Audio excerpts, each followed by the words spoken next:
Ei kyllä näin Joakin.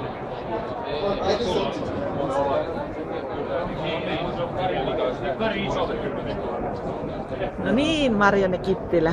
Ollaan nyt alihankintamessuilla, niin kerrotko vähän, miten on messut sujunut?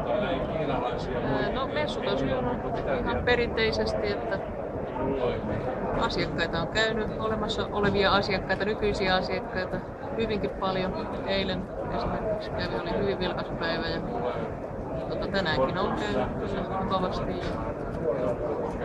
Uusia asiakaskontakteja jonkun verran, mutta enimmäkseen tämä on niin kuin nykyisten asiakkaiden tai asiakassuhteiden ylläpitämistä. Ja onko teillä käynyt kansainvälisiä vieraita tai mahdollisia potentiaalisia asiakkaita? No sanotaan, että on käynyt muutama, mutta enimmäkseen kyllä suomalaisia. Mitä tällaiset alihankintamessut merkitsee teille?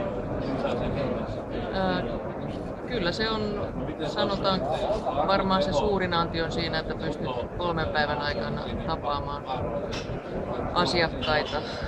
Ja kun Teuoltakin lähdet asiakkaisiin, niin päivän aikana sä et kovin montaa pysty tapaamaan. Että täällä on niin oiva tilaisuus siihen moneen tapaamiseen kerran. Monesko kerta tämä on, kun te olette mukana alihankintamessuilla? Muistaakseni vuodesta 2004 lähtien ollaan ollut täällä. Ja te olette olleet tässä samassa paikassa jo useamman kerran? Joo, tässä paikassa ollaan oltu varmaan noin 5 kertaa. Joo. Eli tää on C-hallissa ja täältä näyttää. Teitä on täällä muitakin kuin vain sinä.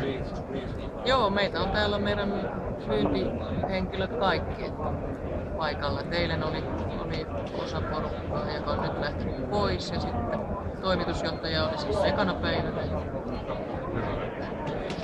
Mä oon sitten täällä 3 päivää.